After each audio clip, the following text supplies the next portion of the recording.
Tonight on NewsVision, a ceasefire has taken effect between Israel and Hamas after 2 years of war. We will tell you what that means to the region and what has happened so far. After 738 days, Omri is finally home. Plus, the CDC is set to lose a quarter of their staff during a mass termination. We will bring you details from the CDC headquarters in Atlanta. People that were on the Ebola response, on measles, in charge of global health, in charge of suicide prevention, were laid off from the agency, and then they were brought back. And later on, the University of Miami campus lights up to celebrate Asian American heritage in South Florida. We don't get to experience our traditions and our holidays as much as we would have at home, so I think it is important to give people that home away from home. All these stories and more on tonight's show, and it starts right now.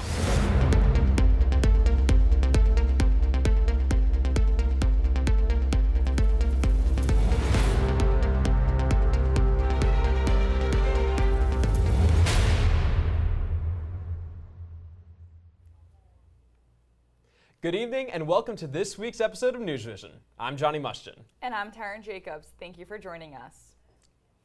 After more than 2 years of being held in captivity, some of the Israeli hostages who were kept in Gaza are now free as part of Phase 1 of a 20-point planned ceasefire deal between Israel and Hamas.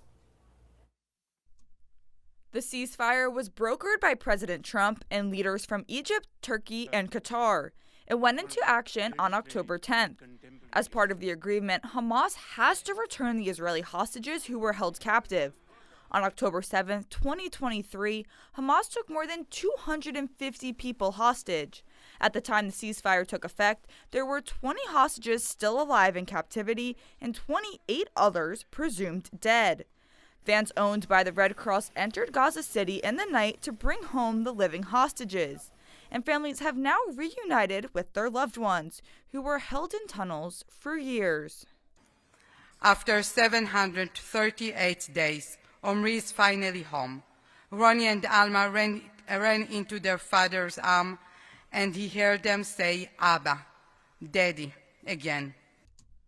Along with the living, the bodies of 9 other hostages have been released so far, and the rest are still not accounted for. It's just so painful to be in this position for so long and wanting something super basic, get our son back, bury him, giving a dignified burial and a place for us to mourn. In order for Phase 2 of the ceasefire plan to take place, Hamas must release the remains of the 21 hostages. For Phase 1, things are moving well, especially with regard to the release of all hostages. We are doing our utmost efforts on the ground in order to collect the deceased bodies and to hand them over to the Israeli side in implementation of the agreement. But even if and when they do that, the future of the ceasefire is uncertain. Experts warn specifically about Point 6 of the 20-point plan, which requires Hamas to disarm. President Trump is hopeful, but he is prepared for any situation. We have told them we want to disarm, and they will disarm. And if they don't disarm, we will disarm them. And it'll happen quickly and perhaps violently. But they will disarm. Do you understand me? The next phases of the plan would address issues such as Gaza's post-war governance, an international security force, and Israel troop withdrawal. So far, Hamas has been hesitant to agree to all of these terms and give up control of the Gaza Strip. 3 tourists from New York crashed into the outdoor seating patio of a sports bar in Miami Beach in a rented white Tesla.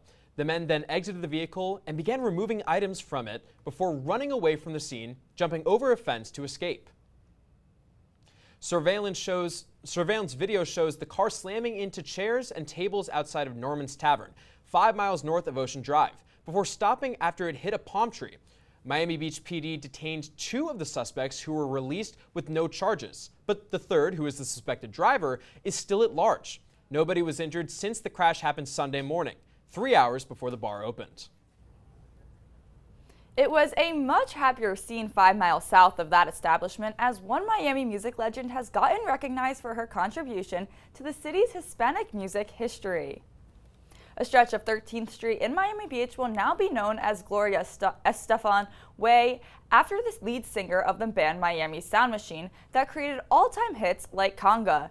Estefan's family fled to Miami after Fidel Castro's rise to power in Cuba, and she carved a name for both herself and the city in the music industry. Blessed to have been able to share our music with the world, to share the spirit of Miami, because we were formed in Miami. It is Estefan. It is us together. And I thank you, each and every one. It's been a spectacular day. Thank you so much for this honor. This is just the latest achievement for the singer, who has won the Presidential Medal of Freedom, 3 Grammy Awards, the Hispanic Heritage Award, and even an honorary doctorate degree in music, on top of her bachelor's degree that she completed in 1979 right here at the University of Miami. She's even a member of the Iron Era Society on campus, the highest honor that can be obtained at the U. And speaking of Hispanic heritage, the month that celebrates it is coming to a close. Students at the University of Miami got a taste of Cuban culture right in their dining halls. Students had a wide array of Cuban food put out for them to try at the Centennial Dining Hall yesterday. The event was organized by the FEC Cuban Student Group as part of their Taste of Cuba event. From croqueta sandwiches to tres leches, students got a chance to sample some of Cuba's finest and take in just one piece of Hispanic culture that surrounds them in Miami. I think it's really important that we stay tied to the city that we study in, and seeing this and eating the food and learning about the culture of so many of the people that we're going to meet around us in this city, I think is very important and very impactful. Though Hispanic Heritage Month is now over, the FEC will continue to host events bringing Cuban culture to the University of Miami. Their next event will be a block party and game night next Tuesday. And speaking of food, it is World Food Day today, and when you think about World Food Day, you might just think about what's on your plate. But one event on campus is showing students that it's about so much more than that. For more than a decade, the University of Miami's food fair has brought students, faculty, and local vendors together to promote plant-based food and raise awareness about sustainable eating. The event is led by the Office of Civic and Community Engagement with support from other campus sustainability groups. The fair hosts local farmers, composting companies, garden educators, and student organizations that are committed to a greener future. While the fair introduces big ideas about sustainability, its message is simple. Even small, everyday choices can make a difference. The main thing is to have some kind of little thing you can change in your own daily life, because that's what we're talking about. It's what you do with food, when you buy it, when you prepare it, what kind of food you're gonna pick. All those things, it's part of this celebration, and how we can do better to be better steward of the environment. Vendors such as Compost for Life and Fruit and Spice Park show students how small choices like composting and eating fresh can have a big impact on the environment. The food fair is one of the several events happening this week on campus, and for a full list of activities, students can visit www.miami.edu/foodday. We will take a short break now, but don't go anywhere, because coming up, we will update you on the ongoing government shutdown and the different public services now facing pressure and budget shortages. Plus, we will take you to one event at UM that celebrated and amplified Hispanic and Latin American voices on Wikipedia. After a short break, stay with us.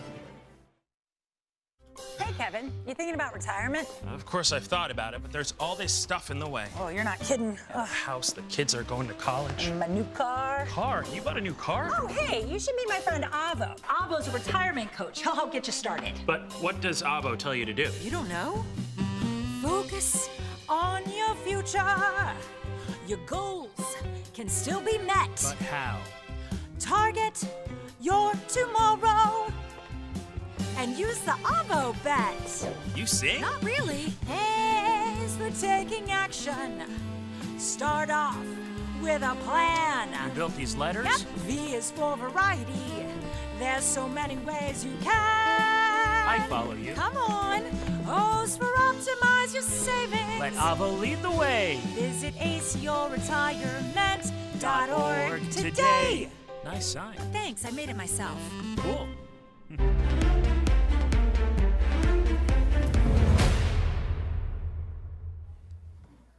Breaking just a short while ago, President Trump has announced on Truth Social that he will meet Russian President Vladimir Putin for continued talks in Budapest, the capital of Hungary. This will be the second round of peace talks between Ukraine and Russia, with the U.S. serving as a peace broker yet again. Trump's announcement comes after what he called a, quote, very productive phone call with the Russian president, and one day before Ukrainian President Zelensky's planned visit to the White House.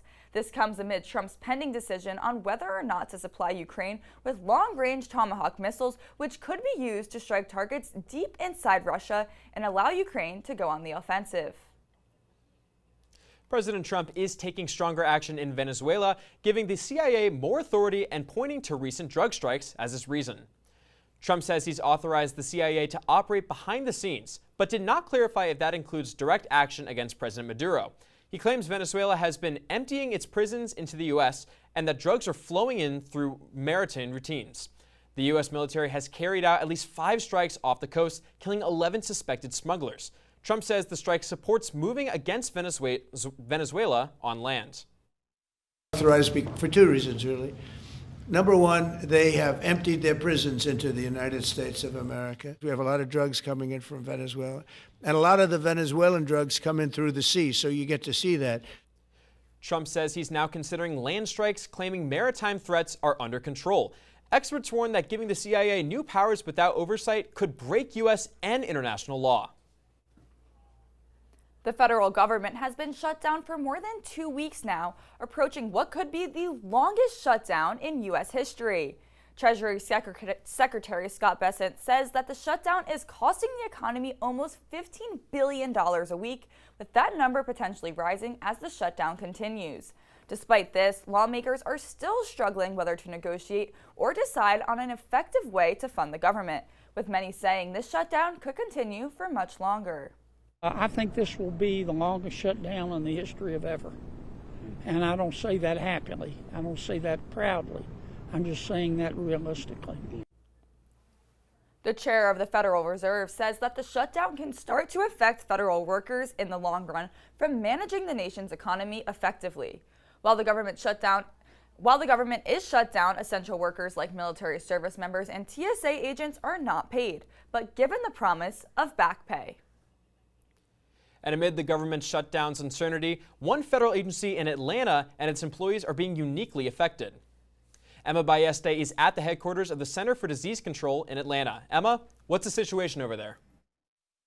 That's the question everyone is wondering over here, Johnny, because just less than a week ago, the Trump administration sent termination notices to about 1,300 employees here at the CDC. After the New York Times reported on it the next day, the federal government is now trying to correct that mistake and took back about 700 of those notices, according to a union representing CDC employees. Some of these workers fired here were so-called disease detectives who respond to areas with disease outbreaks. A similar situation played out back in April when the Trump administration fired about a third of the CDC staff, only to rehire many weeks later. I think it's really concerning when on Friday, people that were on the Ebola response, on measles, in charge of global health, in charge of suicide prevention, were laid off from the agency, and then they were brought back. This is just the latest development in what has been a crazy year for the CDC in Atlanta. Just back in August, a gunman shot more than 500 bullets at this campus behind me.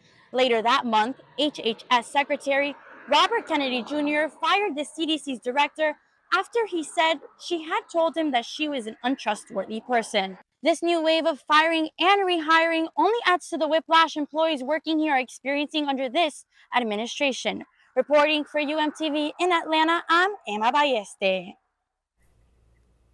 Thank you, Emma. And there's definitely a lot of changes going on in the government and changes with our weather, too. It's getting a lot cooler. Well, we just hit the fall season. We just came back from fall break, so maybe we're getting some fall weather in. We can see about that. Our student meteorologist, Chloe Gilland, is live in studio to give us the weather for the week. Chloe? Thanks, Taryn. So right now, looking at our wind gust forecast, tomorrow we've got some wind speeds going up all across the East Coast in the 20s. This is noticeable. It's going to feel a little bit breezy walking to class, on the beach, wherever you are.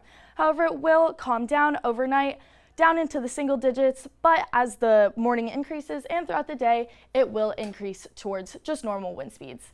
And for our rainfall review, our rainy season is actually over. It went from May 15th to October 15th, which is where we received 70% of the year's rainfall. Miami had around 44 inches and Fort Lauderdale had 35. Both of them were below the average, just about 2 inches and 3 inches below. So noticeable, but not too dramatic. And looking at the tropics, we do have a disturbance over in the South Caribbean. There's not much of a chance of formation, 0% in the next 48 hours and 20% in the next 7 days. So definitely it'll be something we're on the lookout for, though it probably won't be impacting us that much. And we have a very big weekend here in Miami. We have 3 Points Festival. During the day, beautiful, hopefully clear skies, potential showers, beautiful temperatures in the mid-low 80s, and during the nighttime, clear skies in the low to high 70s. And then looking at our dew point temperatures, it will be lower, so it'll feel a little bit less humid, and it will increase throughout the week. And like I was saying, with that 7-day forecast, beautiful days ahead of us. Back to you guys. Thank you, Chloe. When you think of Carnival, you might picture vibrant costumes and nonstop dancing, but its roots run much deeper. It originated in 18th century Trinidad and Tobago, and it blends African, indigenous, and European traditions. Today, a carnival stands as a powerful symbol of freedom, identity, and cultural pride. Jaden Cohey has more. At the University of Miami, Carnival season is a lot more than just music and feathers. It's a celebration of culture, identity, and community. It provides a space for Caribbean students to feel like they belong, and for non-Caribbean students to get a taste of what Caribbean culture is like. Over a month of preparation goes into the Caribbean Students Association's annual Carnival Showcase, where for the past 4 years, students bring Caribbean culture to life. This year, they bring many different countries into the showcase with their kaleidoscope theme to represent all of the diverse cultures that make up the Caribbean. I love bringing awareness to my culture to the University of Miami, like the campus. I feel like it's what keeps it strong and keeps it going. It's to spread awareness about it, showcase what it's really about. So I'm excited to do that, and plus, like, all of my friends get access to being there, so it's so fun to have that support. But the celebration does not stop on campus. Just miles away at the Miami-Dade County Fairgrounds, the entire city transforms for Carnival Weekend, a massive cultural event that draws thousands from all around the world. You know, the thing that most people love about Carnival or even Juve is the fact that you can let go. You can release, you can forget about all your stress, forget about all your worries just for that moment and just have a bona fide, like a genuinely great time. Whether on campus or in the streets, Carnival brings people together in celebration of the Caribbean spirit. One beat, one step, and one flag at a time. Jaden Cohey, UMTV. The University of Miami is also celebrating National Hispanic Heritage Month by rewriting history, one Wikipedia page at a time. At the Richter Library on campus, staff and students gathered for the National Hispanic Heritage Month Wikipedia Edit-a-thon. The goal was to amplify Hispanic and Latin American voices by improving online representation on one of the world's most visited websites. Participants learned how to edit and verify Wikipedia articles through a short tutorial before diving into a hands-on session. Books on Latino and Hispanic history line the tables as reference material for new and expanded biographies. So only a fraction of articles on Wikipedia are about women, and then if we look at Hispanic and Latin American communities, that percentage is even lower. Wikipedia belongs to all of us, so contributing helps make sure that Wikipedia is more accurate, reliable, and representative. While complimentary food and refreshments were offered, the main focus was collaboration, showing how collective knowledge can help preserve cultural heritage. The event was open to all UM students, faculty, and staff. Organizers say they plan to host similar edit-a-thons throughout the year to continue expanding representation online. And not far from campus, the Miami Seaquarium has closed its doors for the last time, following the decision to permanently shut down after 70 years.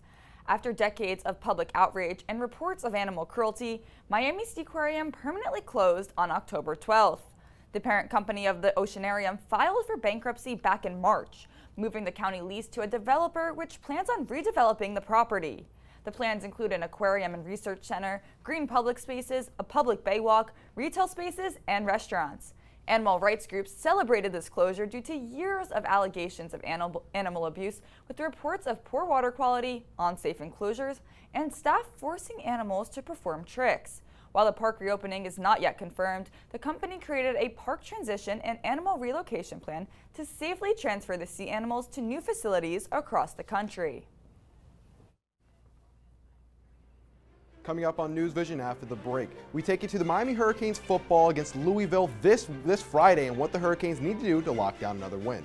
And later on, we'll introduce you to one University of Miami alum who's now the voice of the Miami Marlins. Stay tuned. Every day, thousands of kids start vaping. And I can't let this happen to my kid. So if you want to talk to your kids, you have to get it trending.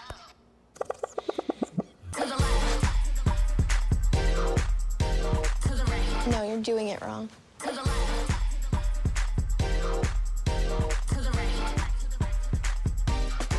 Let's go. Can we talk? Yeah, what's up? Visit talkaboutvaping.org for tips on when and how to have the vape talk.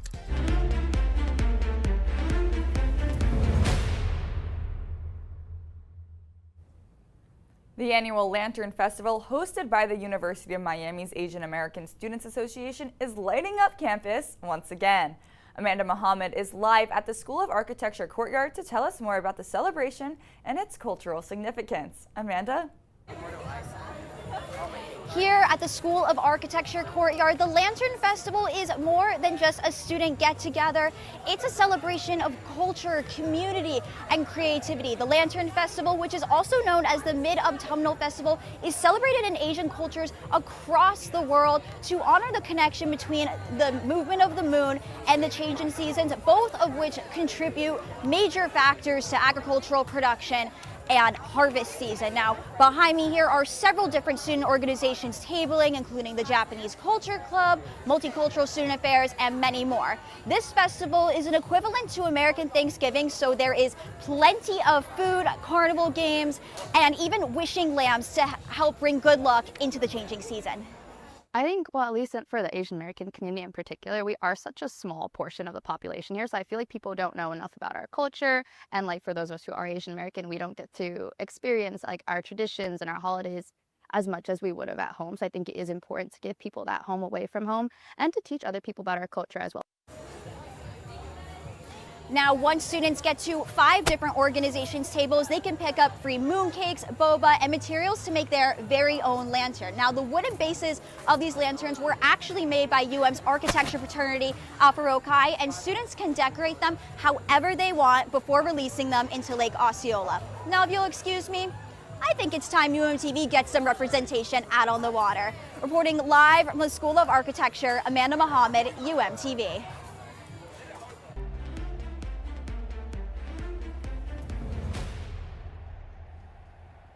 Thanks, Amanda. Welcome to sports. I'm Shane McDonald.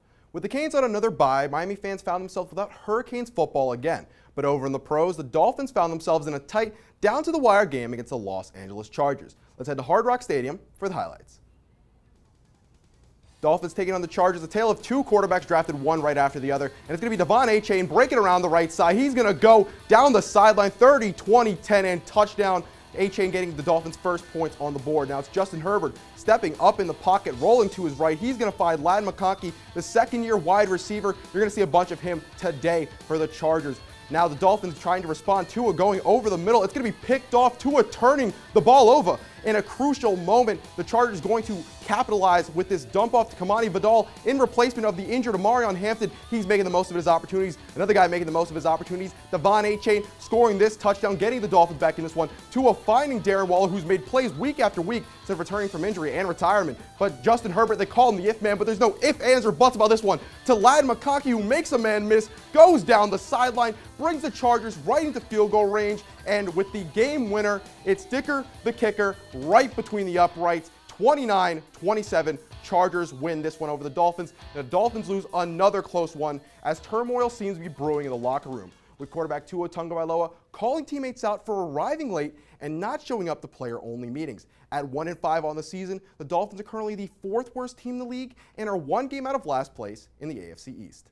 Moving over to Hurricanes football, they return from their second bye week tomorrow night, and they're going to have to take on the Louisville Cardinals, who have been right outside the top 25 all season long at 4-1. They're going to present some challenges to Miami, so here's a breakdown of what the keys are to this game.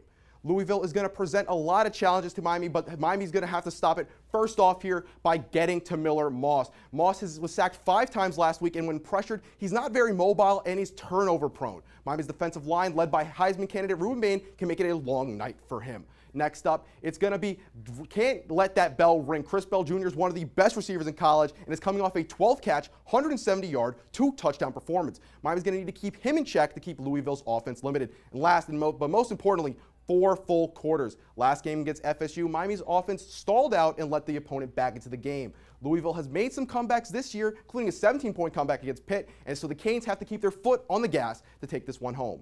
Kickoff for the Canes is tomorrow night at 7 p.m. on ESPN. I'm Shea McDonald, and that's all for sports. Thank you, Shea. Only 30 people in the world have this job, and one of them is a University of Miami alum. His name is Kyle Seeloff, and his journey began in student media and ended as the voice of the Miami Marlins. Did he do it? Good! Before he was calling games on national television, Kyle Seeloff was just a kid on a New York farm, falling asleep to the tune of the Mets broadcasters. I used to use like a little transistor radio. When I would go to sleep at night, I would be able to turn the Mets games on the radio. So I fell in love with the Mets, and I fell in love with broadcasting. Kyle grew up playing baseball, including 2 years at a community college in New York. But he always knew he wanted to be a Miami Hurricane. And once he got to campus, he slid right in to the student media outlets. Hey, what's up? I'm Kyle Seeloff, and welcome to another edition of Sports Desk. If it was not for WVUM, if it was not for UMTV, there is no way, and I'm serious, there is no way I am at where I am now. Your GPA can be 5.0, but if you don't have a reel and if you don't have any stuff to show anybody, you're not going to get hired. After graduation, Kyle landed an internship with the Miami Marlins. 12 years later, it's still the only organization he's worked for. I called them one day and I said, I'm here, I have a suit, I have a tie, let me interview. They let me interview. I ultimately got the gig. So I started in February of 2013. I did every single pregame show. 2018, new ownership took over. I would always say it's not good to lie, but it's okay sometimes. I lied to them and I said, hey, with new ownership taking over, like, I'm ready for something more. Like, I can engineer the broadcast. I didn't know how to engineer. I had no idea. But I told them I could engineer, so that's when I got on the road with them in 2018. So starting in 2018, I continued to do the pregame show. He's been traveling with the team ever since. And Drew Thomas, who has worked with Kyle for 15 years now, praises his craft. It's very natural when he's in front of the camera. It doesn't seem like he's searching through notes or trying to be something he's not or trying to be a character on TV. Because for Kyle, this was not a backup plan. It was his dream all along. This was plan A. There was no plan B. There was no plan C. This is all I wanted to do. Living the dream with both feet on the ground. I'm not building rocket ships. I'm not doing surgery here. I'm freaking broadcasting baseball. Kyle finished his first season on national television last month, calling all 162 games the Marlins played. He began working for the organization in 2013 and hopes that the organization continues to be in his future. And finally, it's about a month into fall season now, and beyond the sweater weather and leaves falling onto the ground, something else also defines this season. Pumpkin harvests pop up all around the country, and with them come pumpkin weigh-offs. It's the Great Pumpkin, Taryn Jacobs. The heavyweight champion at a contest in Minnesota went to the Jack of all lanterns. One Wisconsin farmer grew a pumpkin that weighed in at 2,491 pounds. That's about the weight of a compact car, but crazily, it still comes short of the world record, which was set by twin brothers in England recently. The farmer says the secret to growing an ungodly large pumpkin is simple. Start early, keep it healthy, and hope the weather doesn't squash your plans. Johnny, I've never seen such a big pumpkin before, and I grew up in New Jersey going to pumpkin patches all the time. Well, I'm also from Jersey, and let me tell you, I can't wait to get back up and get some pumpkins. 100%. I definitely missed that, but that's all the time we have for this edition of NewsVision. Thank you for tuning in. We will be back in a week. Have a good night.